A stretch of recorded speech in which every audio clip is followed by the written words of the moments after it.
está, cállate, tío, ya está.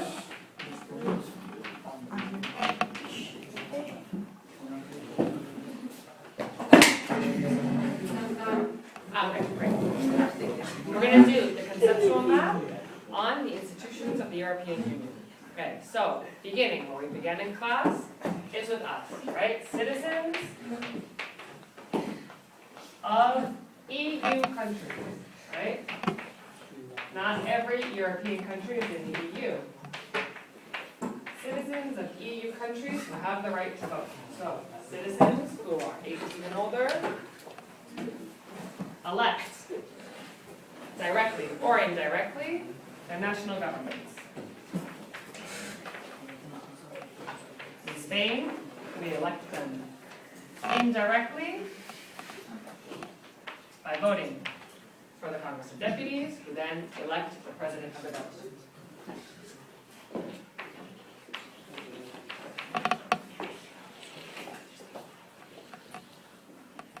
From there, our national governments send their heads of state or head of government, depending on the system, to the European Council. It's our first institution.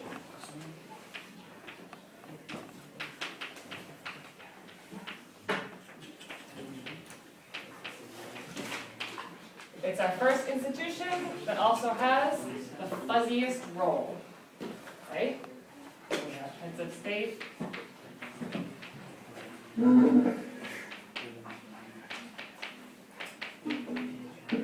or government.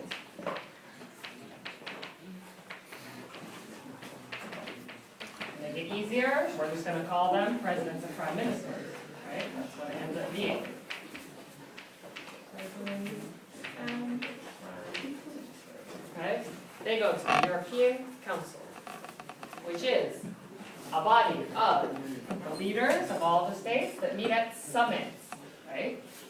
Summits are meetings of the very, very top people, okay? So here's Rajoy, here's Merkel, making policy, okay? They make broad policy guidelines.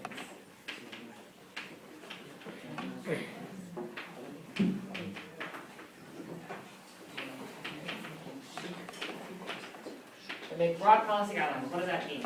It means they don't make specific laws. In fact, they don't have power to make any laws. They have no legislative power, so they don't make any laws.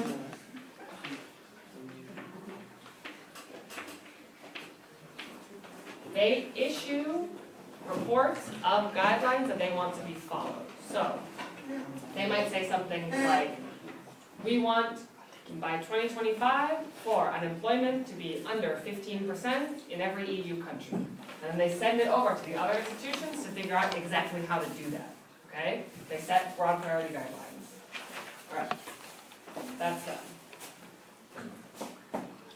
We directly vote in elections for one institution.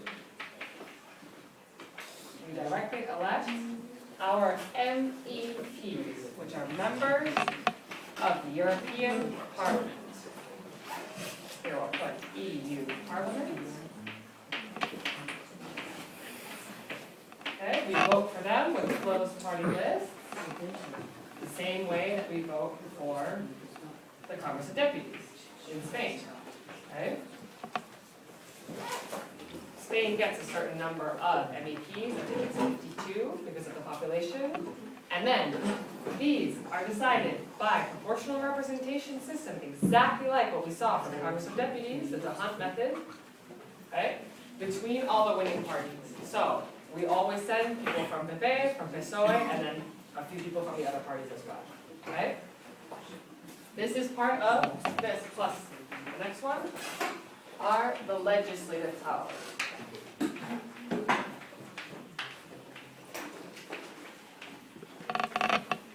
Okay, we have two houses for legislative power. Okay, so this plus the next one.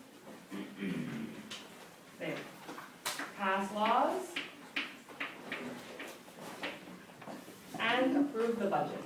The two main things they do. They do other things as well, but the biggest things they do are passing laws and approving the annual budget.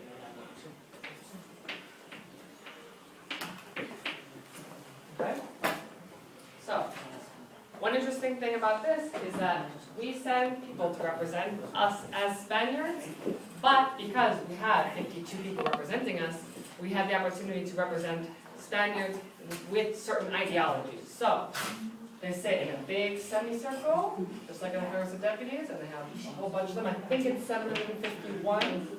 And they don't sit by countries. It's not Spain here, France here, Germany here. No, they sit by political affiliation. So you have Social Democrats, Conservatives, Greens, Progressives. Right, we have several groups. So the way it works is, for example, Pepe is elected with, let's say, 15 representatives, I'm going to say. Those 15 find the other groups that are similar to Pepe in Germany and France, and they sit with them, and they call them the conservative group or whatever. Right? Same thing happens with PSOE, they go with the other socialists, right? And same thing happens with the smaller parties as well. Okay? The other body in legislative power is called the Council of the European Union. Okay. I'm terribly sorry about the name, and watch this because it's extremely confusing. European Council is not the Council of the European Union. Okay? This one is often called just the Council. It used to be called the Council of Ministers, but they changed the name. Either way, it's a council and another council, and they're completely separate, nothing to do with each other. Okay? So, who's in here? Here we are directly elected MEPs by citizens, and here, they're going to come from our national government. Okay? The people who are sent here, as you may have guessed by knowing that it used to be called the Council of Ministers, are the ministers. Okay? On a national level. So, we have national ministers, like the Minister of the Treasury, the Minister of Agriculture, right? All of them belong to this at different times. There's no fixed members. There's no fixed members. So that means that the week that they're going to be voting on tax issues, they're going to send the Treasury Minister, and when they're going to vote on stimulus packages to lower unemployment, they're going to send the Economy Minister. Okay? They go. So if there's this, and there's one per country, plus somebody running the show. So basically, you've got your 20, right? 751, about 28. So. The two of them work together to pass laws and approve the budget. So, that's our legislative power. We also have to have executive power. Right? Somebody has to be running the show. Okay? Executive power is in what's called the European Commission.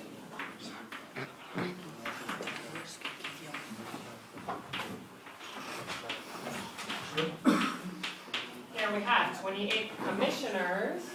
Okay.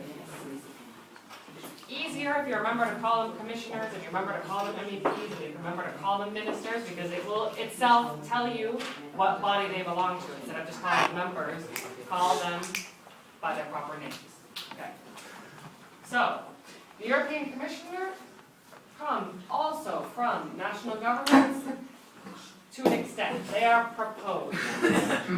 So, our national government with Pepe, Rajoy, and all the Council of Ministers sat down and said, we're going to send Arias Cañete. Right? So they are proposed, or proposes, the national government proposed the commissioners. There was one commissioner per country.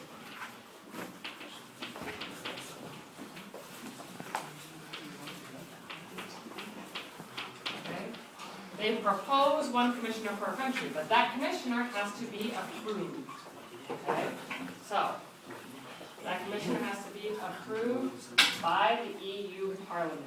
So, this was in the news a couple weeks ago. We saw Cañete getting the third degree from a lot of the people in the parliament, okay?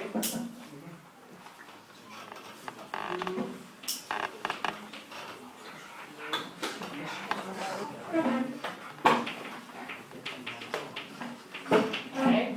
At the end of the day, if you don't convince the parliament, now with the Lisbon Treaty, if you don't convince the parliament, you don't get your permission.